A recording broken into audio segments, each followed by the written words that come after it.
हम लोग ये देखने की कोशिश करेंगे कि बीपीएससी की तैयारी के लिए क्या क्या हमें कौन कौन से बुक पढ़ने चाहिए और क्या क्या चीज़ को क्या सिलेबस के अनुसार कैसे इसको रेफर्ड करें कि हमें हमारा स्ट्रेटजी जो है बेहतरीन हो सके। तो बुक, जहाँ तक बुक की सवाल है, सारे बुक्स आप लोग को सबको पता रहता है कौन सी किताब पढ़ना है, लेकिन थोड़े से मैं जो जहाँ स्पेसिफिक हो पाया वो मैं बताना चाहूँगा। खास करके प्रीलिम्स की तैयारी के लिए जो बुक है उसमें अगर आप अभी बिगिनर्स हैं तो सबसे पहले आपको एनसीईआरटी की जो किताबें हैं 6 से लेकर 12 तक की, और जो बिहार बोर्ड की किताब है 6 से लेकर 12 तक का, तो कुछ किताब सिमिलर है और कुछ किताब अलग है, तो उसे आप देख छांट करके और उसको पहले कम से कम उसे 2 बार अध्ययन कर लें, जिससे कि आपकी एक मौलिक समझ विकसित हो जाए। इसके बाद ऑब्जेक्टिव की तैयारी के लिए घटना चक्र के जो सारे बुकलेट आते हैं, जो कि 20 साल के सारे क्वेश्चंस बैंक हैं, उसे आप सॉल्व करें। उसमें उसका व्याख्या भी दे रखा है, बहुत बढ़िया किताब है, उससे आप तैयारी करें। वानी की जो सारी वॉल्यूम की बुक हैं, खास करके उसका इकोनॉमी, राज व्यवस्था, ये बहुत अच्छी है। और इसी तरह से आप अन्य किताबें जो हैं, कई सारी चीज़ें जो हैं उसको आप कर सकते हैं। इसका प्रीलिम्स की तैयारी के लिए सबसे इम्पोर्टेंट है घटना, ये समसामयिकी का जो कि लगभग 25 क्वेश्चंस रहते हैं। समसामयिकी के लिए आप रेगुलर वे में आप बीबीसी मैं सुनता था। उसके बाद मैं एक हिंदू का जो है, मैं रेगुलर कस्टमर था, हिंदू न्यूज़पेपर जो है वो मैं पढ़ता था। उसके बाद जागरण का जो राष्ट्रीय संस्करण है उसका भी मैं वो था, कस्टमर था, मैं पढ़ता था रोज। इसके अलावा जो कई ऑनलाइन पोर्टल है, जैसे न्यूज़ ऑन एयर है, इससे न्यूज़ सुनिए, खासकर 9:15 वाला और 8 बजे वाला, उससे आपको समसामयिक घटना पर आपको दिक्कत नहीं होगी। इसके अलावा जैसे निर्देशक है या ऑनलाइन तैयारी है और फिर ई दृष्टि है, ये सब जो है अपने प्ले स्टोर से आप मोबाइल से अपने डाउनलोड कर सकते हैं। और इसके बाद उसमें से जो है जब भी आपको समय मिले आप इसे अपने सुविधा अनुसार आप देख सकते हैं। तो प्रीलिम्स के लिए ये है। जहाँ तक मेंस के लिए है, मेंस के लिए जीएस पॉइंट ऑफ व्यू से जो प्रीलिम्स और मेंस के लिए, इनफैक्ट दोनों के लिए, जो इम्तियाज सर की किताब है हिस्ट्री की, बिहार वाली, उसे आप अच्छे से पढ़ें। उसमें जो खास करके हिस्ट्री ज्योग्राफी पोर्शन है वो बहुत बेहतरीन है। जो कुछ पोर्शन जो इकोनॉमी का है उसे अगर आप करंट से जोड़ लेंगे तो वो भी आपका हो जाएगा। बिहार की जो आर्थिक समीक्षा है वो आप जिस ईयर आप एग्जाम दे रहे हैं उसे आप ले लें। और बिहार का एक सभी योजनाओं का एक लिस्ट वाली किताब भी आती है, वो भी बहुत फायदेमंद है, वो आप ले सकते हैं, उसको देख लें। बाकी जो सर्वेश सर की किताब थी उससे मैंने अध्ययन किया था और उससे मुझे बहुत फ़ायदा भी मिला था। सर्वेश सर की जो जीके की किताब थी वो मेंस एस्पेक्ट से बहुत अच्छा था। इसके अलावे जो नेहरू और इस सब से क्वेश्चन पूछे जाते हैं रविन्द्रनाथ टैगोर के, उसके लिए आपको कई सारे मटेरियल्स ऑनलाइन मिल जाएंगे, आप उसे अच्छे से देख सकते हैं।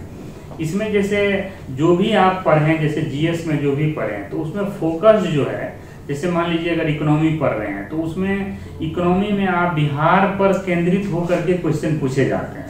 मान लीजिए अगर स्पेशल स्टेटस का दर्जा है तो स्पेशल स्टेटस क्यों मिलना चाहिए, बिहार को क्यों नहीं मिलना चाहिए, उसका जो एक सम्यक निराकरण है। और आज तक जो भी गाइडलाइन, जो भी उसमें विभिन्न कमिटियों का जो भी आया है रिकमेंडेशन, उसे आप देख लें, तभी आप जा करके उसमें बेहतर कर पाएंगे।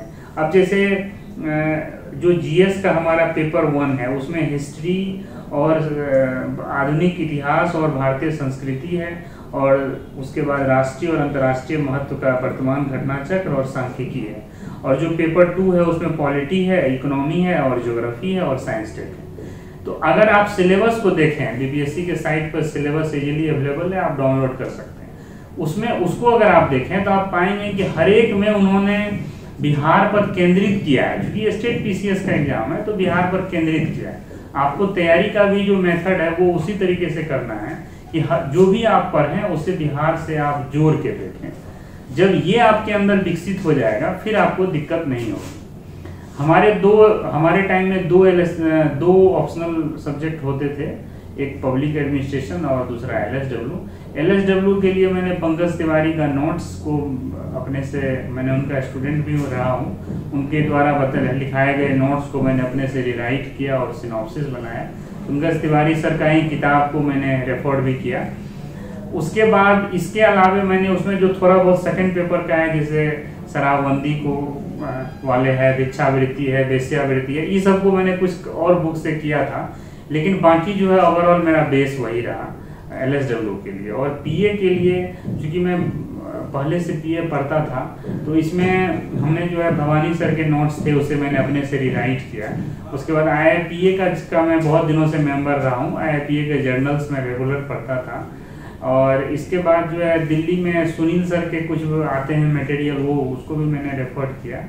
और बेसिक बुक जो भी है इग्नू का मटेरियल को ही मैंने पढ़ा था, जो उसका बीए और एमए का मटेरियल है वो मेरे पास था, उसे ही मैंने पढ़ाई किया। इसी से मैंने नोट्स बनाया और मैं नोट्स को करंट से हमेशा अपडेट करता था। जो भी मैं करंट में सुनता था, चाहे मान लीजिए इलेक्शन रिफॉर्म्स पे सुप्रीम कोर्ट ने क्या कहा, समलैंगिकता पर सुप्रीम कोर्ट ने क्या कहा, या मान लीजिए बिहार में जाति की भूमिका पर है तो उस पर कोई आलेख आया, उसे मैं करंट से जोड़ता था, तो वो मेरे लिए बहुत फायदेमंद रहा और इस तरीके से मैं उसे कॉप अप कर पाया। एक चीज और भी है जीएस के मामले में, मैं जीएस पर इसीलिए सबसे ज्यादा फोकस दे रहा हूँ कि अब जो 600 मार्क्स का जीएस है, इसमें थोड़ी सी मेहनत करके आप बहुत अच्छा मार्क्स ला सकते हैं। ऑप्शनल का दायरा बहुत लिमिट हो गया है, 300 मार्क्स में बहुत कितना भी आप करेंगे तो 150 प्लस जाते जाते इससे ज्यादा नहीं आ पाएगा, लेकिन जीएस में अच्छे मार्क्स आ सकते हैं। तो जीएस के लिए जो है आप रेगुलर न्यूज जरूर सुने, न्यूज सुनने से ही आपको याद रहेगा, उतना पढ़ने से आपको याद नहीं रह पाता है। तो इसको फॉलो करें और इसी से आपका मेंस का जो प्रिपरेशन है वो हो सकता है। और करंट अफेयर्स को जितना ज़्यादा अपडेट करेंगे तो वो आपको इंटरव्यू में काम आएगा। तो ये एक स्ट्रैटेजी है कि हम एक ही बार अगर करंट को करते जाएं तो प्रीलिम्स से लेकर के और इंटरव्यू तक वो हमें लाभान्वित करेगा।